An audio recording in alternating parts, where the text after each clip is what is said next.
Assalamualaikum warahmatullahi wabarakatuh. Perkenalkan, nama saya Dewi Nurmala Azizah dari kelas 11 IPS 4. Ingin menjelaskan tentang pengenaan pajak. Di sini ada rekan saya. Perkenalkan, nama saya Sariah. Perkenalkan, nama saya Michael. Perkenalkan, nama saya Aidil. Perkenalkan, nama saya Elis Rismayanti. Perkenalkan, nama saya Bagus. Perkenalkan, nama saya Laura. Perkenalkan, nama saya Aldo. Perkenalkan, nama saya Nia Frilia. Perkenalkan, nama saya Daifa. Perkenalkan, nama saya Andika Syarifuddin. Perkenalkan, nama saya Cynthia Rahayu.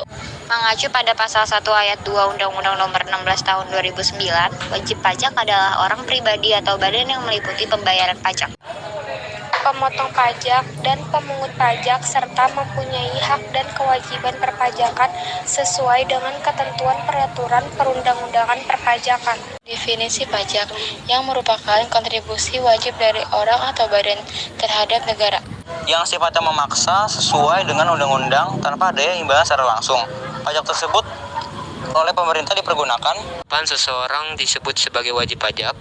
Subjek pajak dalam negeri menjadi wajib pajak apabila telah menerima atau memperoleh penghasilan yang besarnya melebihi penghasilan tidak kena pajak.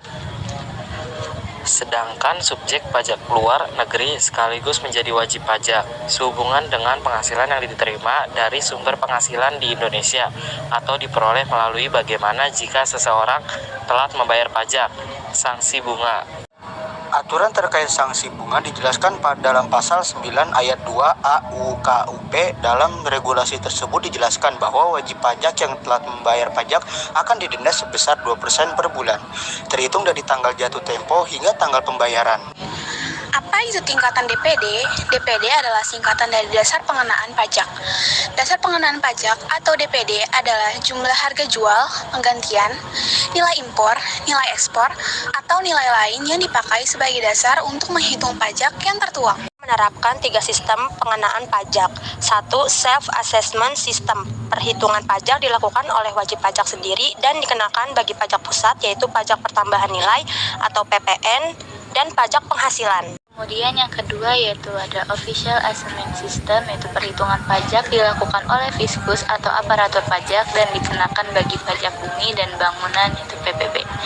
Yang ketiga kemudian ada withholding system, yaitu perhitungan pajak dilakukan oleh pihak ketiga, bukan oleh wajib pajak dan bukan oleh Fiskus atau aparat pajak, dikarenakan bagi pajak penghasilan dan PPN. Pajak pertambahan nilai tertuang dalam UU Nomor 8 Tahun 1983. Pajak pertambahan nilai barang dan jasa dan pajak penjualan atas barang mewah daftar barang dan jasa tidak kena PPN. Barang-barang tidak kena pajak yaitu barang kebutuhan pokok, makanan dan minuman yang disajikan di hotel atau restoran, rumah makan, warung, dan sejenisnya, meliputi makanan dan minuman baik yang dikonsumsi di tempat maupun tidak, uang, emas batangan, dan surat-surat berharga.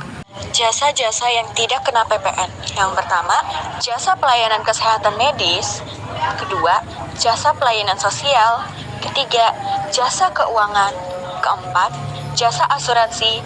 Dan yang kelima, jasa keagamaan. Selanjutnya ada fungsi PPN.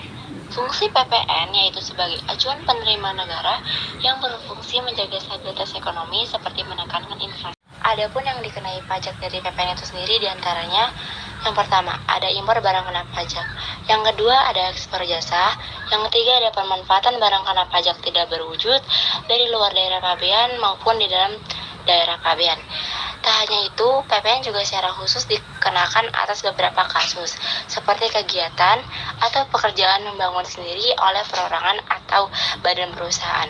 Pekerjaan tersebut dilakukan tidak dalam rangka bisnis, dan hasilnya dimanfaatkan sendiri atau untuk orang lain. Ya, dari kelompok saya, kurang lebihnya mohon maaf. Wassalamualaikum warahmatullahi wabarakatuh.